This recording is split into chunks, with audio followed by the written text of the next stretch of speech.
Welcome to the HEARTS Entwined podcast. In this podcast, we'll be having discussions around the secrets which attract lasting, healthy, fulfilling relationships, creating a healthy mindset, and what women should know and understand about men. Introducing your host, Lyn Smith, the Queen of Hearts, relationship expert, trainer, speaker, and best-selling author of the Cupid's Bow technique. Lyn's mission is to have a positive impact in reducing divorce, domestic violence, and suicide. Welcome to the HEARTS Entwined podcast. This is your host, Lyn Smith, the Queen of Hearts. Okay, so in this episode, I wanted to talk about vulnerability because this played a big part in my life. Well, in some ways it didn't, because I can remember wanting not to feel vulnerable. On the back of my previous experiences, I misperceived what vulnerability meant, and I also totally never wanted to go there.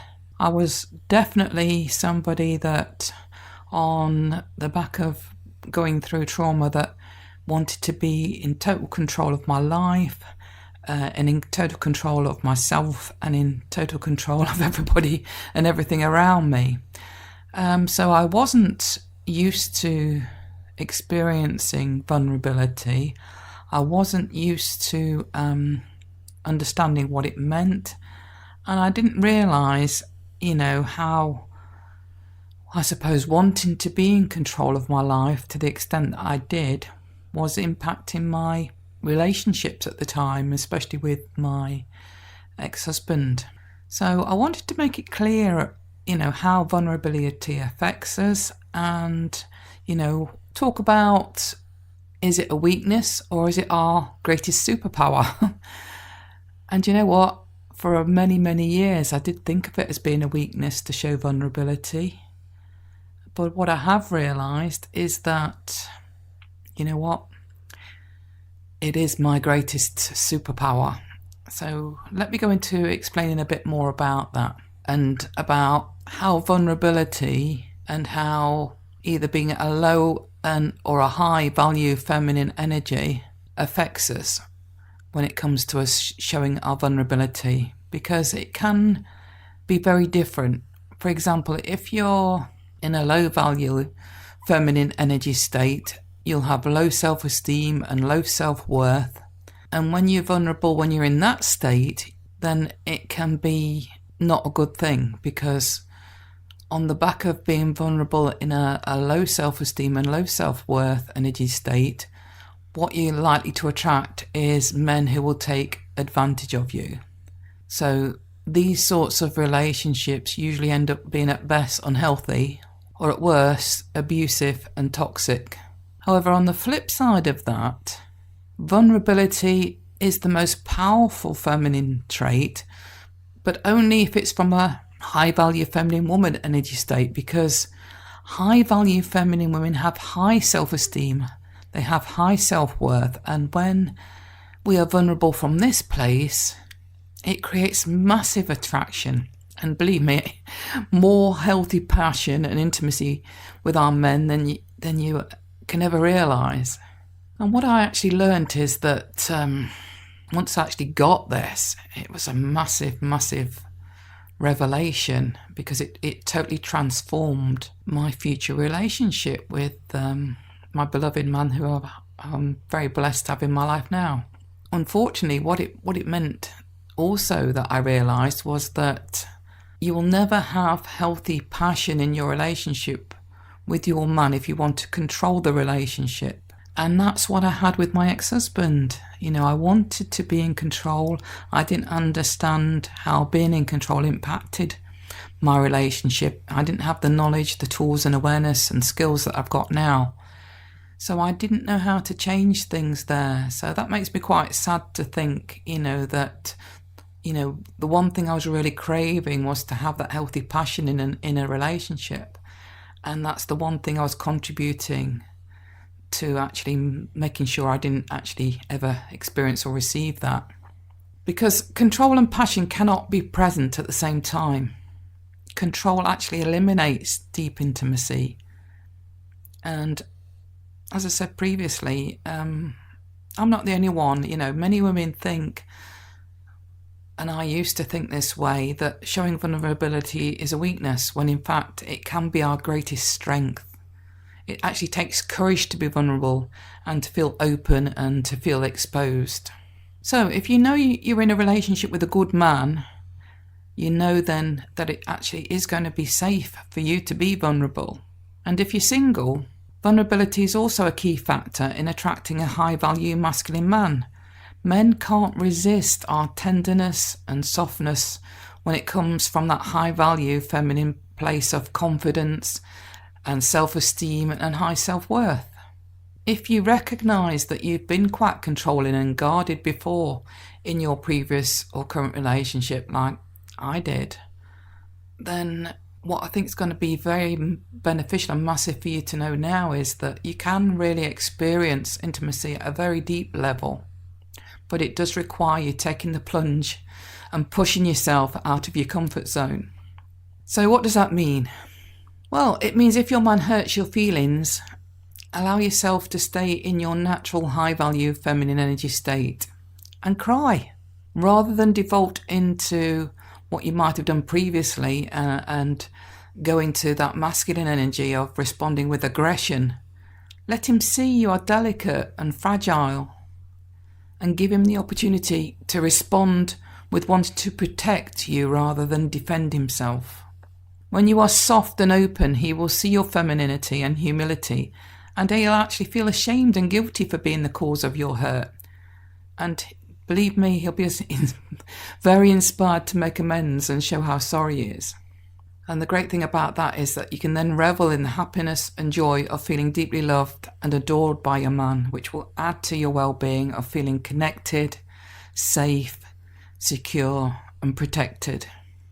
If you're not actually used to being vulnerable, and this was me for many decades, as with anything new, it can require quite a bit of practice to become more aware and identify situations where, before you may have previously defaulted automatically into your aggressive masculine energy state and responded with controlling behaviour.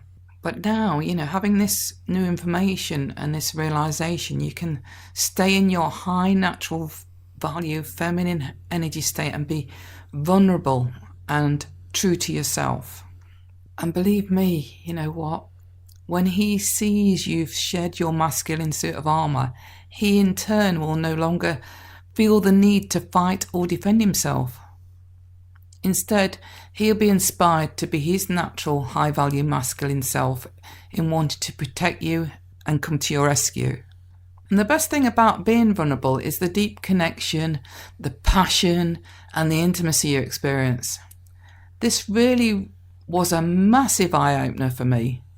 I can honestly say that I never experienced anything like it in my previous relationships. It's a feeling of being liberated and very, very much alive in a relationship. And when you have this deep level of connection with your man, you feel very, very safe. Safe enough to share things with each other that you would never share with anyone else. And to know in your hearts that each of you would never betray the other's trust and confidence, which again heightens that level of intimacy that you experience with each other. Because your hearts are totally open. There's no obstructions, there's no obstacles in the way. In a contradictory fashion, the polarization of the healthy masculine and feminine energies presence massively intensify the attraction, and it literally feels magnetic. And this is your relationship operating at its highest level. So being vulnerable means letting go, and it means letting go of inappropriate control. There are going to be times in your life when it is appropriate to be in control of what you're doing. So I'm not talking about those times, I'm talking about inappropriate control. So, for example, instead of criticizing or complaining from that default masculine energy state, which you might have, subconsciously stepped into before, instead of criticizing and complaining about things such as him not helping out enough at home, or always being out at the gym, or working late and avoiding doing things with you and the kids. Let him know how you feel. So think about how you feel, with my emphasis being on the word feel, from your high value feminine woman energy state. For example, you could say, I've been feeling lonely and disconnected recently. I've really missed you. Sharing how you feel rather than complaining or pressurizing him to do what you want him to do will be the best way to maintain the intimacy with yourselves. And what it'll do is it'll draw him towards, him wanting to do a lot more things with you together. And another advantage of using this high value feminine woman approach of expressing your feelings is that you won't have to listen to yourself whinging and whining, because you'll maintain the connection and intimacy and instead enjoy peace and calm instead. So there's loads and loads of benefits to being aware of all of the things and the skills that I'm informing you about now. Remember, however much you know your man loves you, there will be moments when he will occasionally say something which will hurt your feelings. And while a part of you may feel a huge temptation to default into a masculine energy state and respond with aggression, think about the price that you've paid in the past. So what to do? So if your man does happen to say something that hurts your feelings, here are some high value feminine energy ways to respond. So the first one is an easy one. It's to just remember to say one word that lets him know that he's just delivered a verbal blow. So your response would be, if he's just said something that's really hurt your feelings, your response would be just to say something like, ow, or ouch, and then just be quiet. And then for me, another response that works is to say nothing, but let him see by my hurt expression on my face that he's hurt me. So for me, that usually means me putting on a really sad puppy dog sad face with a big thick bottom pouty lip sticking out. So that's me responding by my facial expression. You might have a different facial expression that you deem appropriate to show that you're hurt. Or if you really feel that you might blow your top, do your best to remain quiet and just walk out of the room altogether and shut yourself away somewhere until you've calmed down. Because all these responses work really well in putting the onus on him. It puts the onus back on his shoulders, because in that space and silence that you've just created, what he'll hear is his hurtful words being repeated back to him. And what he'll have to do then is admit to himself the truth of the situation, that he's just wounded the woman he really loves and adores. So it's a win-win situation, because instead of you ending up having a massive potential for conflict or other downside of him, feeling disconnected or wanting to withdraw, you've maintained that intimacy. You maintained that connection by just giving that silence and that space, or that response that just lets him know very short and quick that you're hurt. And now it's up to him to put things right. So what else did I want to tell you? So part of any masculine and appropriate controlling behaviour is needing to control everything and everybody, which in turn can make us feel like we're permanently carrying a heavy burden on our shoulders and make us feel very weary and tired. So another way to step into your high value feminine energy and be vulnerable is to be aware of this and recognise that you need help and that you don't have to be Superwoman. When our health and well-being are being negatively impacted by trying to be the I have to do it all woman, we get irritable and touchy, and then we start blaming him for not pulling his weight, when in fact we've probably previously never let him help, because in our minds everything has to be done our way. And it won't be good enough if he does it. It won't ever meet our standards. So think to yourself, does it actually need to meet any standard? Because if you are actually getting the help, it doesn't need to be perfect. It's just nice to see that he wants to relieve you of some of that responsibility help out regardless of whether it's done to a specific, my standard type perfection. Let go of that and just think, you know what, if he hasn't done it the same as what I would do it or to the same standard, does it really matter? What matters more? Is it the standard of, the way he folds clothes? Or is it maintaining connection, passion, and intimacy in your relationship? That's the question. So for me, it was always about, the best result is maintaining that passion, maintaining that connection.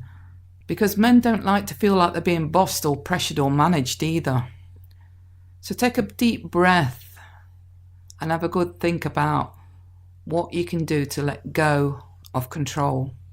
What can you do to put in place some of these skills and strategies? What awareness do you need to take on board should a situation present itself now in how you might respond differently? And what can you say no to? You don't have to be the I've got to do it all woman. You can and are allowed to say no. You are allowed to say I can't. And you can ask for help. So think about what you can ask for help with. Because when you do ask for help from your man and give him the chance to come to your rescue and to feel like your knight in shining armour, believe me, men love to feel that they're winning with us and are making us happy. So let's make it easy for them to do so. Oh, okay, that's going to be it for today's episode about vulnerability. I hope you can appreciate now that when it comes from a place of you being in that high value feminine woman state, that your vulnerability can really be your greatest superpower. So on that note, always remember that true love starts with opening your hearts. And until next time, goodbye for now. Thank you. Thanks for listening to the Hearts Entwined podcast. You can follow Lyn via the Facebook group Two Hearts Entwined, or search Lyn Smith, inspirational speaker at LinkedIn, or email lyn@hearts-entwined.com. That's LYN@hearts-entwined.com. Remember, true love starts with opening our hearts.